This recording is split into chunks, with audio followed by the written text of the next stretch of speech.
Up in the ring, you see Bruiser Brody demonstrating to some of these fans his way of training against the Iron Claw, as strange a method as I have ever seen demonstrated in my life. But just look at the thing as he screws this vise onto his head, and the strange part of it is he seems to enjoy it. He looks to me like he will be enjoying it.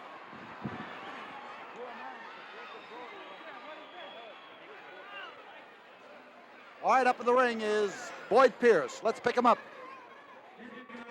Semifinal, ladies and gentlemen, 2 out of 3 fall with a 45-minute time limit at 265 pounds from Austin, Texas, the American Dream, Dusty Rhodes. And his opponent with the vise in his hand, the American Heavyweight Champion, who will defend that belt next Friday night against the former champion and Iron Claw Master Fitz von Erich at 325 pounds from New Mexico, Bruiser Brody. Your referee, Bronco Lubitsch. All right, you've got all the details. Dusty Rhodes, Big Dust from Texas. And he, of course, is the boy who will tell you that he pulled himself up by his bootstraps and that he has made himself what he is today through sheer hard work and determination not to be kept down. So it's Big Bruiser Brody, tough a customer as ever, stepped into the ring, and a big, big man. So the match now, the first fall starting, and doing the crowding is Brody, who has showed a definite respect for the style of Dusty Rhodes, and Dusty makes the most of it. This crowd really gets with him. But come to think of it, I said this crowd. Reports from all over the nation indicate that Dusty Rhodes gets with it with fans everywhere he goes, and the style that he uses has really made him the darling of every group of wrestling fans, no matter who they were rooting for. So Brody, look at the solidness of this guy. His legs right down into those big boots of his. 325 pounds of toughness, and he lays it in there, and this is a non-title match. Bruiser Brody is the American Heavyweight Champion as this match takes place, but his title is not at stake, nor is his belt at stake. And the Dust, the Big Dust, as he moves around that ring, has a lot on his side, and that's counting each and every fan here in the Coliseum.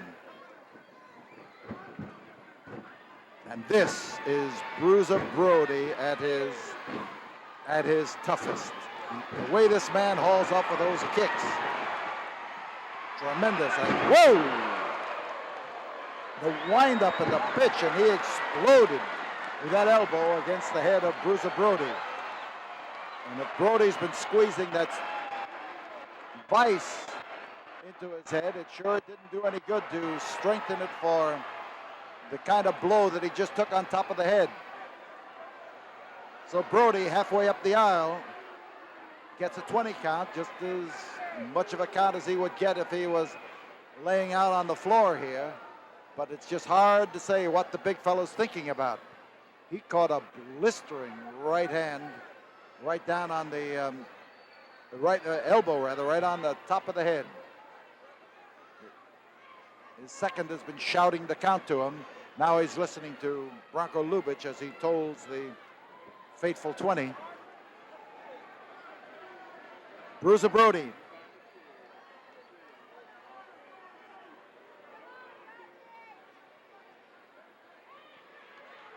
He's not so sure that he wants to move in on Dusty Rhodes.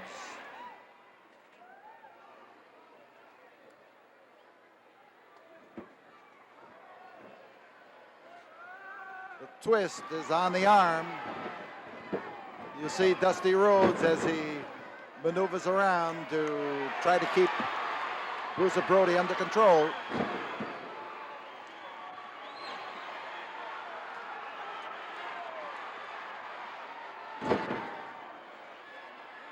He sharpens that elbow and he lets it fly, and we've got trouble for Bruiser Brody now as the twisting arm lock is put on, and Dusty looks for an opportunity to make it stick. If you talk about using an elbow, when you get that 325-pounder driving that one down there, you are really stocking up some TNT right at the point of that elbow.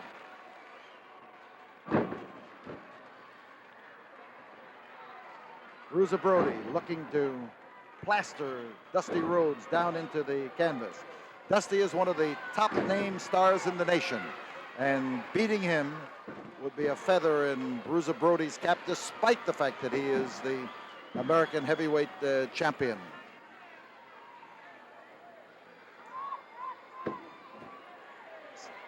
So the Bruiser lashes out with that right of his, and Dusty was on the receiving end.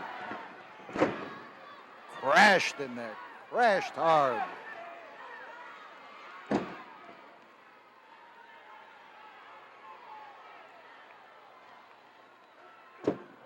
He's finding it.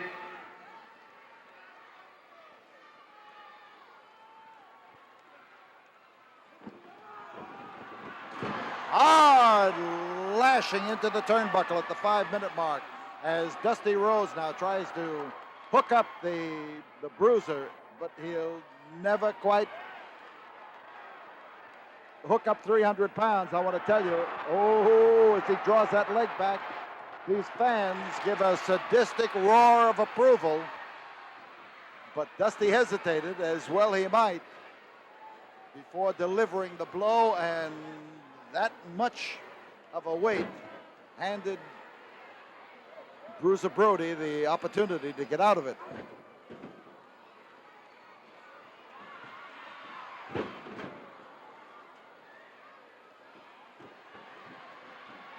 Brody again, he follows through with that foot.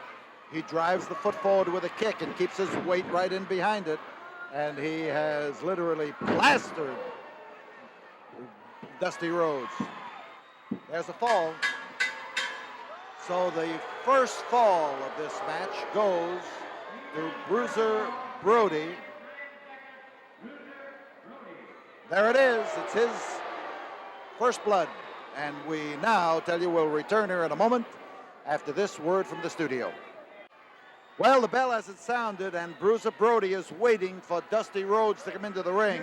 But look over to the right.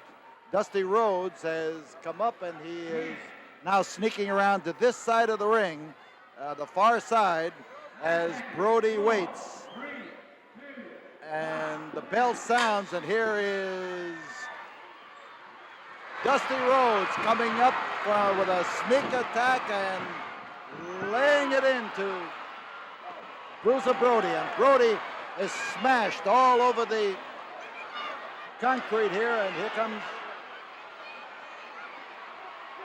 Dusty Rhodes with a 2x4 and a formidable weapon if ever I've seen one.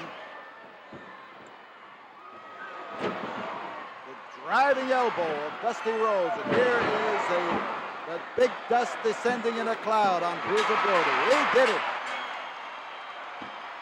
Dusty Rhodes evens the score on Bruiser Brody.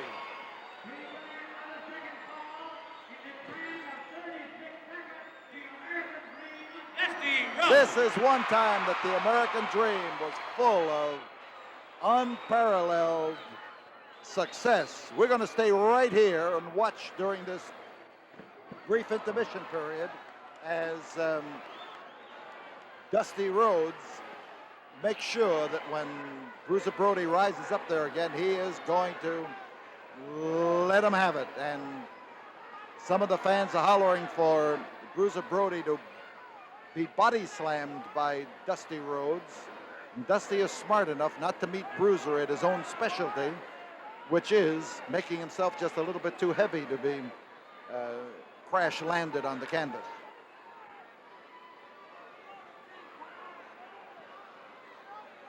So the Bruiser, with 1 minute to go in this rest period, sits over there wondering what happened and what hit him, and not finding the answer to either one. Dusty is more than ready, and referee Bronco Lubitsch telling him to wait. Bruiser having his problems over there. I think his second is trying to explain to him what struck him. The time is running down, 30 seconds to go, and Bruiser is telling referee Bronco Lubitsch to make him step back to give him more time, and he's trying to shake some of the cobwebs out of his head. Now the fans are really rooting for the man with that charismatic style, and as the bell sounds, he's ready. So the Bruiser, who is still trying to figure it out, keeps catching it right square on the nose. Well, our alert announcer, Boyd Pierce, managed to get out of the way, and so did our agile timekeeper, Mike Williams. So we've got Bruiser on the concrete, Dusty trying to get him back in the ring where it can do something to him, and he smashed him into that table. That's an unyielding objective. Pure innocence. And as Bruiser comes back, he's a little bit upset and a little bit the worse for wear. But this is the third fall of this match, and it has not yet been decided. And Bruiser Brody caught a two-handed wallop that time, the old axe handle blow. But missing one the way he did then, with his driving force coming down and missing his target, can really take the steam out of you. Now, Dusty, a little bit the worse for wear for his running into Brody that time so soon after he had taken a lot of punishment. But right now we've got Brody up, we got the Bruiser ready, so it could be a tough spot for the Big Dust. There comes that driving foot of Brody again, and Brody, I can see the look on his face, is a little bit the worse for wear here, as he has not yet risen from his knees, but he knows a dangerous moment when he sees one, and this driving wallop into the head of Dusty Rhodes is all pure gain as far as the Bruiser is concerned.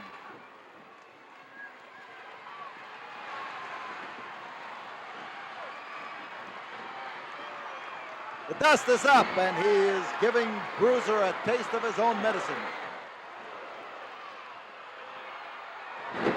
Drop kick and a beauty. And look at the style on the Big Dust from Texas. Fans giving the thumbs down for Bruiser Brody. Well, we're in the Coliseum. They're acting like Romans, and they are giving Dusty the okay to do anything he wants if he can.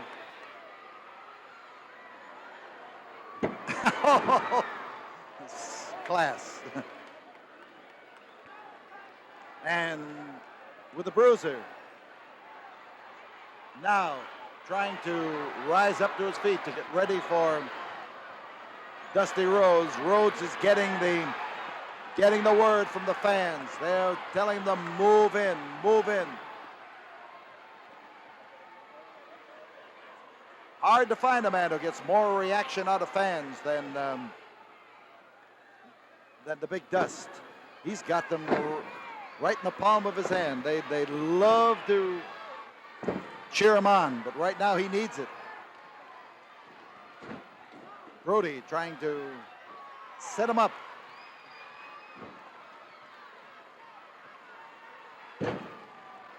tell you, with the weight that this man has and the power that he has, when he swings that arm of his, he swings it hard. Caught him with a driving foot of his. Hard, solid wallop.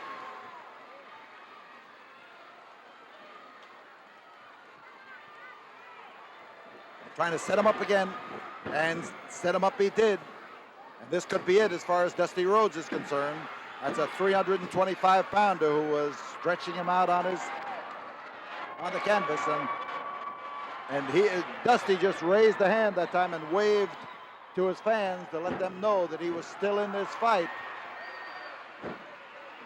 And in the fight he is, as he starts now to wail away at the midsection and the jaw and the whiskers of Bruiser Brody.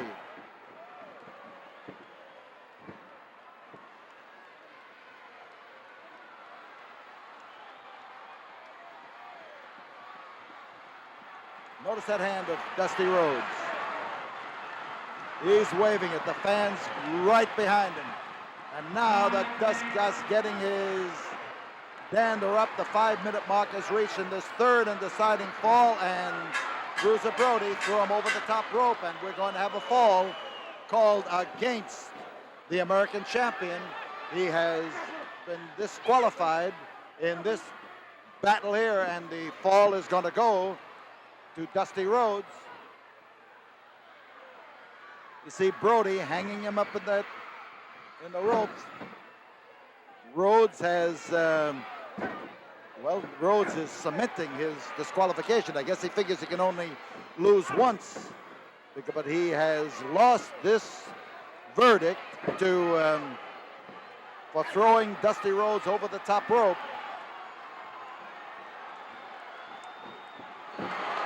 And Rhodes,